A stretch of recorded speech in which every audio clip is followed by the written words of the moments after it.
I am Professor Vibhuti Patel, Head of the Department of Economics of SNJT Women's University. In today's session, we are discussing gender and climate change, which is part of the paper number 4 on women in economics and module 16. There are very important gender concerns in climate change discourse because women in many developing countries are responsible for climatically sensitive tasks such as securing food, water, energy, which are extremely important for the well-being of the household. Effects of climate change such as droughts or floods or coastal erosion, rise in sea level, rising temperatures, they put tremendous pressure on women to shoulder the adverse consequences of the household because their households will be completely devastated and women are responsible for the care work. We need to learn from the experiences of the 70s. It was women in Chipko, Tehri Garhwal, who asked for preservation and conservation of forest, when in the name of development, arbitrary felling of trees was happening in Tehri Garhwal. It was Gaura Devi and women from Garhwal who hugged the trees and Chipko movement started. They invited our attention to 7 types of calamities which were created due to deforestation: landslide, shortage of water, shortage of rain, women who are responsible of collection of fuel, fodder and water, they would spend days and walk for miles together and they won't get even one pitcher of water. Out of frustration, so many women started jumping out of the hilltop and killing themselves, so suicides had increased. Men who were employed by contractors to fell the trees, they were given wages, and the same contractors were also running alcoholic den. So on the same table where they were given wages, there used to be bottle of alcohol. Their wages would be used only for buying alcohol, which also created problem of indebtedness. And this alcoholic man of the household, not only that they did not contribute to the welfare of the household, they started selling off their daughters to these contractors who ended up in the brothels of Agra and Lucknow and so many other cities. So this completely ruined the household. Whenever the landslides took place, villages after villages got destroyed. It was in this context that women from Tehri Garhwal met a noted Gandhian, Mr. Sundarlal Bahuguna, and they said that we must do something. This is not development, this is disaster. And they invited attention to this so-called raping of Himalaya. That's what they said, that Himalaya was denuded by this kind of a disastrous course. And a young woman scientist who had visited that place, Vandana Shiva, she wrote this experience. So many other eco-feminists, because similar things were happening in Latin America where Amazon forest were also destroyed, or in many other parts of Asia also, ecological movement was started by them. And now when climate change discourse has begun in the 21st century, we are really concerned that whatever these women had told 50 years back is happening now, and still the technologically advanced economies, so many western countries, they have not even accepted the agenda of climate change, and we know that currently also America has walked out of climate change discourse. Women are at the receiving end of the climate change, we all know, and so many times our forest laws criminalize women because they think that women are stealing firewood. But we must not forget that if women are taking firewood from the forest, they also plant the trees. women have a symbiotic relationship with the forest. So, women and forest, they are intertwined, their interests are intertwined, and this kind of a criminalization which is taking place because of the new forest laws is also at the disadvantage. So, at one level women are at the receiving end of climate change, but at the same time they are also, women are also savior of climatic disasters which are created, and they act as a savior in the midst of calamity or devastation. Women often have unequal access to information and resources because none of the so called experts, climate experts, ever involve women in the decision making process. Nobody is bothered about the collective wisdom of tribal women or native women or forest dwellers who for generations have learned, they know the whole history of each and every plant, each and every sapling, what are the medicinal values, what are the, which plant would grow under what climatic condition, and a whole ecosystem they are well aware of, but they are underrepresented in the decision making, which makes them even more vulnerable to natural disaster and also extreme weather events, maybe it is either snowstorm or disaster storm or floods. What we have seen is that even in the UN discourse, when the climate change debate started, there was not a word called woman in it. There was only scientific information. There was a question of carbon footprint, responsibility of the corporates, what the macroeconomic policies we should adopt, all that was there. But women have stake in climate change discourse, that kind of thing was not accepted. It was not even mentioned, it was just bypassed. It was only when the women's movement and the eco-feminists from all over the world started hammering UN system, then the new document which was published by UNFPA called Women in Climate Change, Gender and Climate Change came into existence, and it was discussed. Now, despite several vulnerabilities that women have, women's knowledge and social practices could be used to build community resilience if women were included in adaptation and mitigation efforts, because women have, for generations women have done adaptation and mitigation work. The whole male dominated discourse doesn't allow women to be active in the decision making process. The impact of climate change on women are not a mainstream focus in key international agreements such as Kyoto Protocol or United Nations Framework Convention on Climate Change. All key decision makers institutions related to climate change have a male dominated hierarchical structure where women's voices are muted. Do gender audit of micro and macro planning and also program implementation, that is what women's groups and the eco-feminists have been telling. We need to provide platform to women farmers, community workers, students, youth who are concerned about environmental issues. We need to document the best practices, organize study tours, exposure programs to projects and also concerning climate change. We should need to organize workshops on disaster management, I think, which we have started. So many local self-government bodies have started organizing disaster management program. There are workshops on rainwater harvesting or renewable energy. So, those type of things have now percolated down to community level discussions.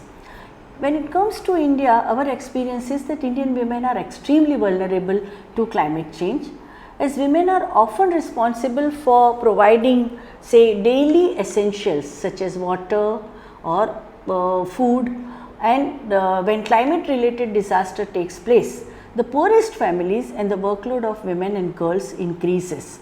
The studies of Orissa have shown that every time there is a flood in Orissa or in northeast, women are the ones who pay the heaviest price, because in terms women eat last, least leftovers, so many times they are starving.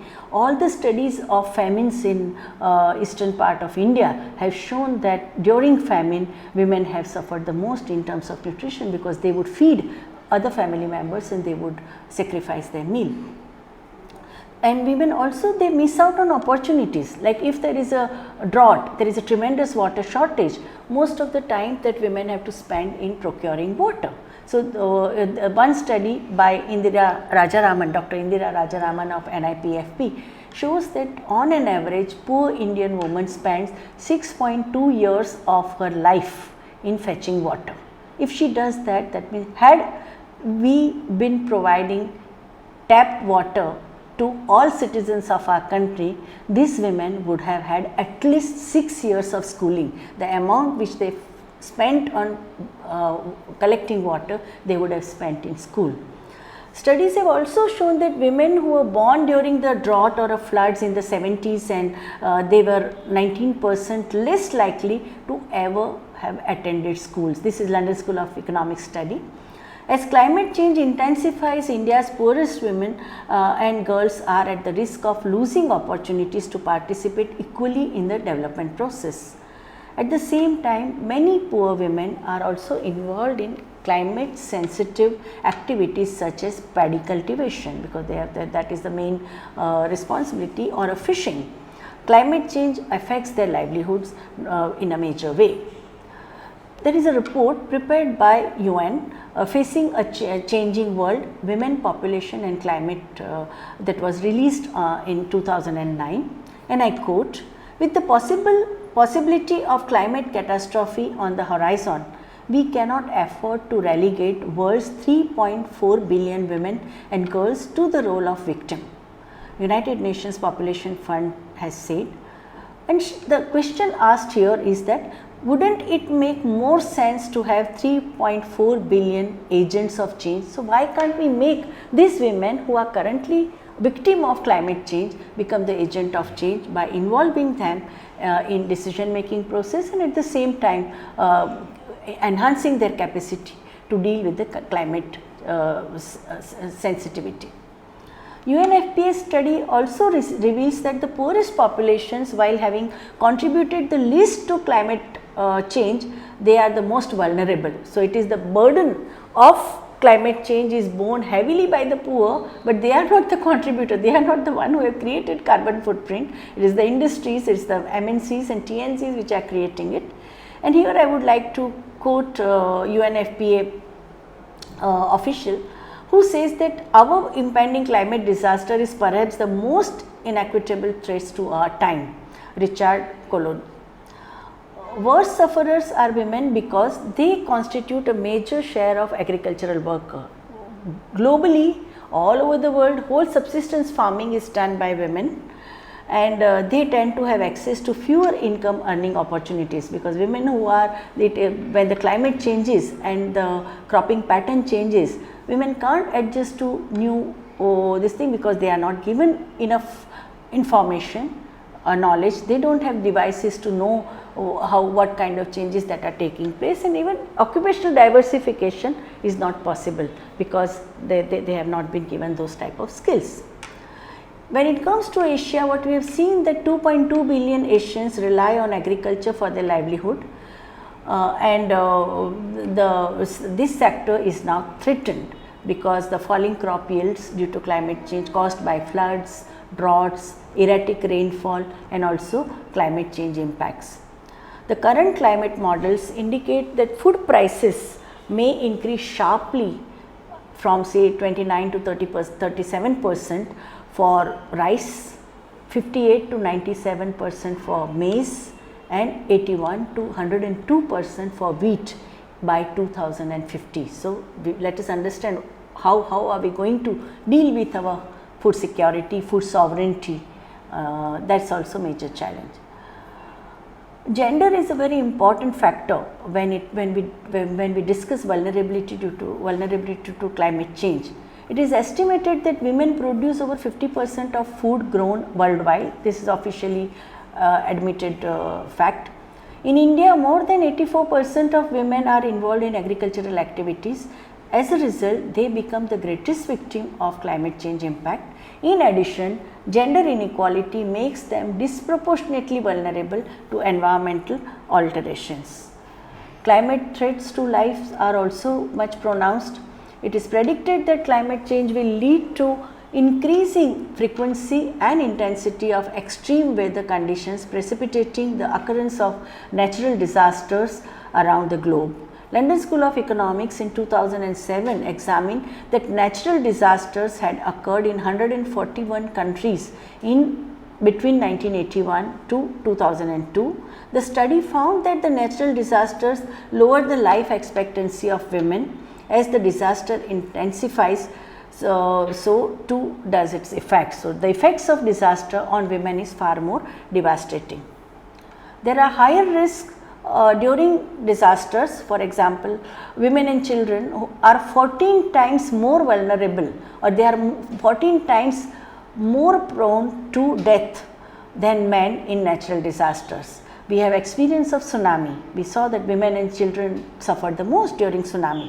85% of people who die from disaster happen to be women. 70 to 80% of casualties in 2004 in Asian tsunami were women. 90% of casualties in 1991 cyclone in Bangladesh were women. 83% of low income single mothers were displaced in the wake of Hurricane Katrina.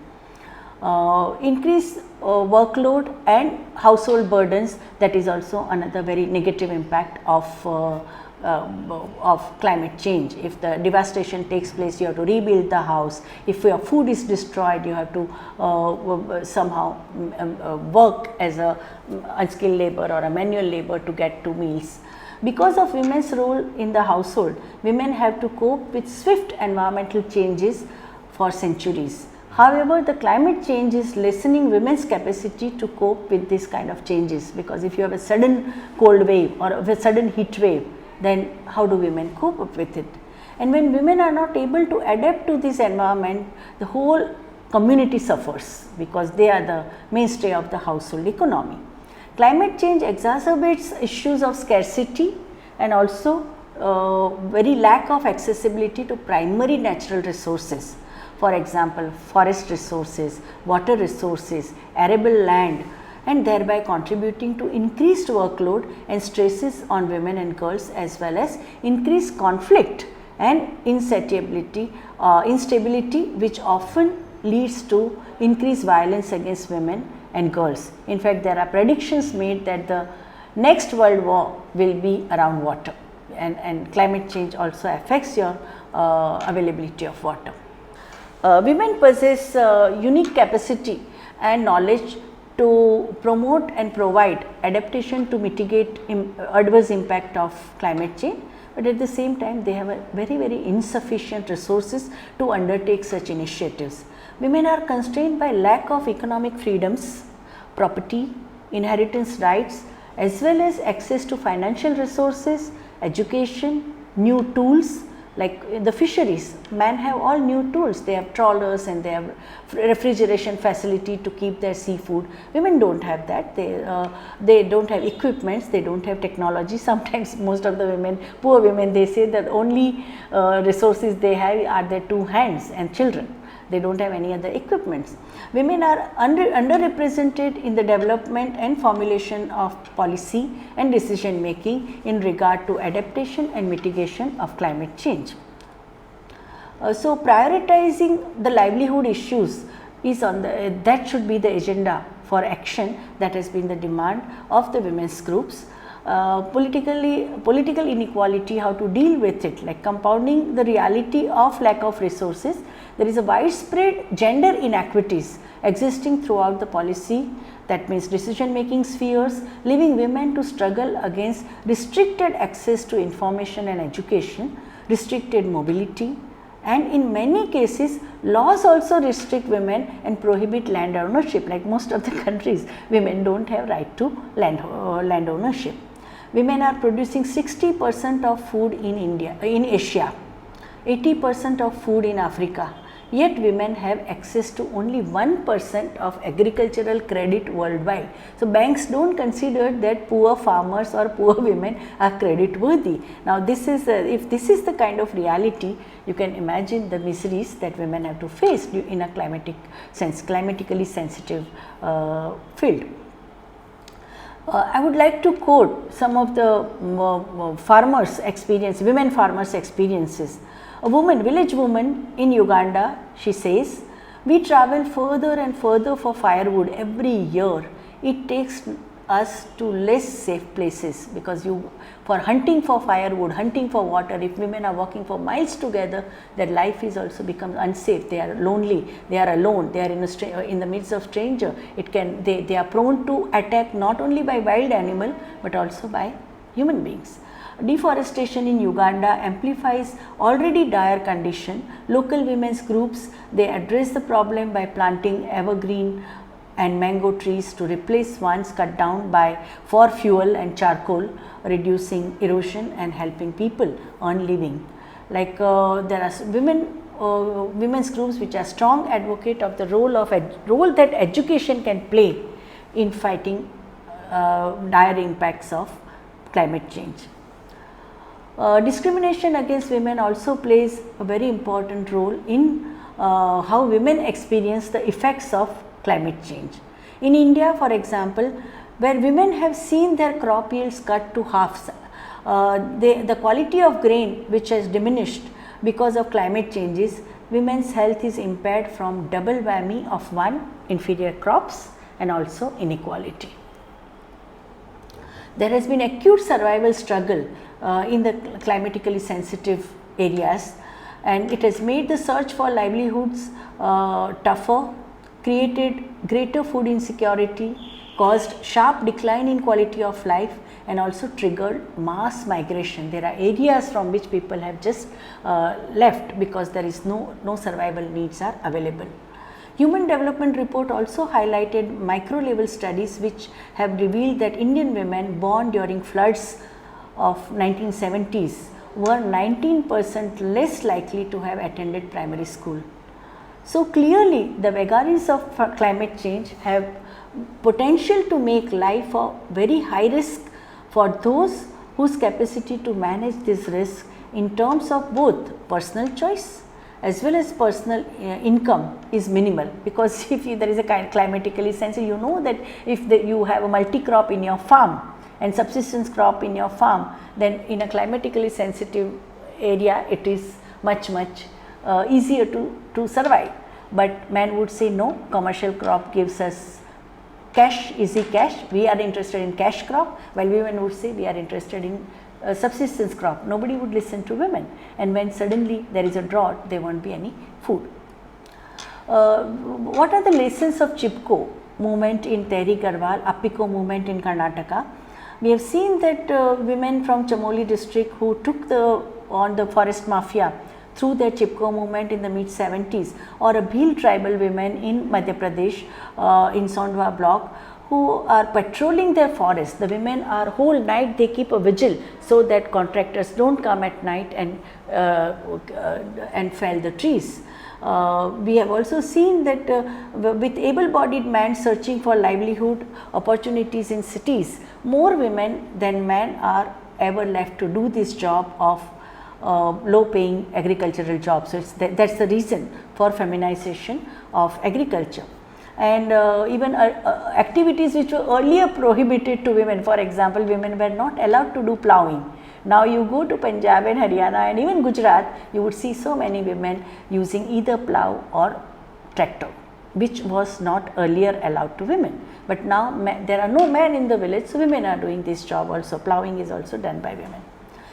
Many environmental groups and the women's organizations have organized public hearing, and the testimonies in this public hearing are extremely revealing about the climatic situation that we are facing.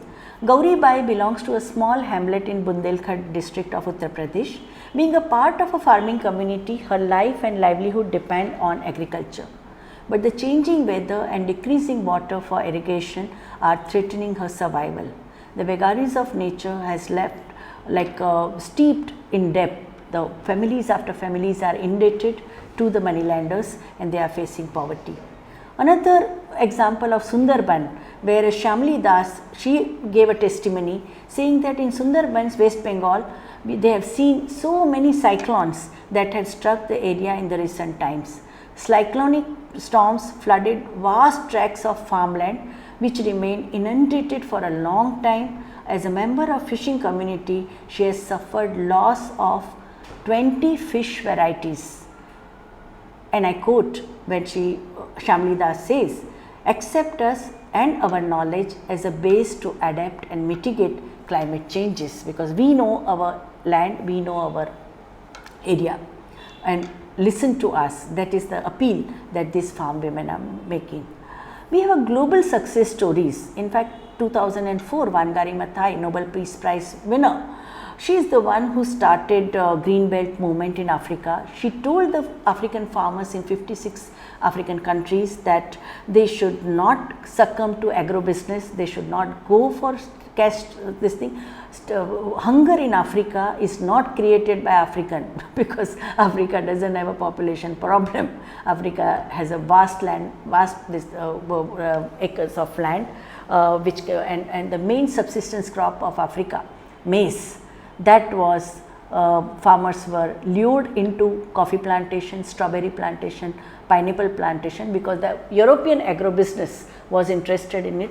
So, the food shortage which was created in Africa, Africans are not responsible for that. It is the agro-business which created that crisis. For saying that, Wangari had to pay a very heavy price. She was a professor of Nairobi University, botanist, and it was only after tremendous pressure from the international women's movement that Wangari was released. In 2004, she got a Nobel Peace Prize. Similarly, Sahina Begum, she spearheads the community effort in her village in Bangladesh and focuses on preparing women for disasters, giving them tools, basic skills to survive, and also prepare to cope with the floods and cyclones that frequent her village, and they are getting increasingly worse and more unpredictable. We have stories in Africa where women are playing pivotal role in efforts to control erosion due to land degradation in the rural communities. Women are also involved in building vegetation fascines, infiltration ditches, and open trenches to slow water speed. So, decentralized water bodies, creation of that, most of the women have always said that we always had this legacy of step wells. In whole part, western part of India, we had a step wells. In whole eastern part, we had a pukus. We had in Kerala, we had a decentralized. So why not? Why are we insisting on the mega development project? Why can't we have a decentralized water bodies? Now, this has not only helped to save agriculture, but also reduce the time that women have to spend in getting water, and women have been able to trade herbal plants. Adaptation programs like this are specifically target and involve women. They allow to develop women's capacity and also increase capacity of community as such. Important task in today's context is aggregating local knowledge and recent breakthroughs in agriculture and environmental research and development, using their insights into and getting better management of the climate condition, informing women and giving them database so that they can manage the disasters, and also creating say method of releasing advanced bulletins on weather patterns and timely data on market trends are very important in to deal with the climate change. Farmer Sita Devi says in a blog, "Find your feet," that's her name of the blog, and I quote, "When there is no rain, we women have to work really hard in the fields to try and grow crops. Our nutrition also suffers because we are the last to eat in the family. A lot of us are anemic as a result. Women have to walk long distance for potable water. Fodder becomes scarce. Fuel wood cannot be available. Increased burden of caregiving also is another very important implication of climate change related disease patterns, because women are the primary caregivers. They may see their responsibilities increase as family members suffer. Increased illnesses due to exposure to vector-borne diseases, because vector-borne diseases have increased everywhere, whether it is a malaria or dengue or H1 or variety of bacterial and viral infections. Waterborne diseases like cholera becomes prominent after every flood. Heart stress mortality is also increasing because the life has become so stressful, not only in the urban areas but everywhere because of climatic changes. Increased malnutrition and the stressful life, they women have to pay heavy price of all this. Women farmers' response to the corporate world. Women farmers have challenged corporate worlds in several Asian countries, in Philippines Farm Workers Union, or in Africa, where food is what they say, that food is a human right, not a corporate commodity for speculation. So Mother Nature doesn't operate on boardroom profits. Corporate profit will merely lead to more food crisis. So food sovereignty should not be compromised under any circumstances. Indian women have also played very important role in mitigation of effects of climate change. In Zahirabad, a Dalit woman forming lowest rung of the India's stratified society now demonstrates adaptation to climate change by following the system of interspersing crops that do not need extra water, chemical inputs or pesticides for production. They grow 19 types of indigenous crops to an acre on arid degraded lands that they have regenerated through collective effort. A collective of 5,000 women spread across 75 villages in arid interior part of southern India is now offering a chemical free, non-irrigated organic agriculture as one method of combating global warming. In the Pacific Islands, what we have seen is that the impact of climate change on women is of a particular significance, because climate conditions and extreme events, droughts, flood, sea level rising, coastal erosion, rising temperatures, they have hurt food security and well-being of Pacific Islanders, with women bearing the brunt of impact due to responsibility held by women within the Pacific communities in relation to food security and well-being of the household.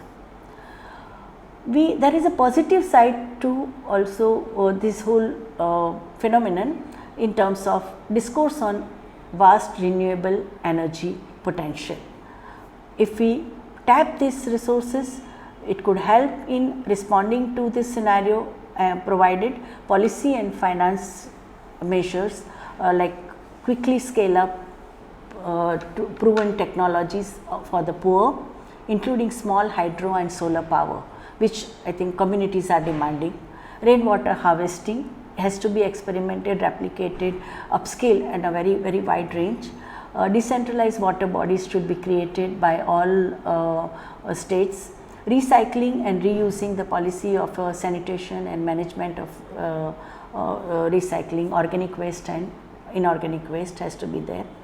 There is a portal created called Bhugyan, which is an integrated knowledge system on climate change adaptation. I think there should be more publicity of such efforts, so that many more people are encouraged to take these whole challenges faced by climate change in their own, in determining their better future.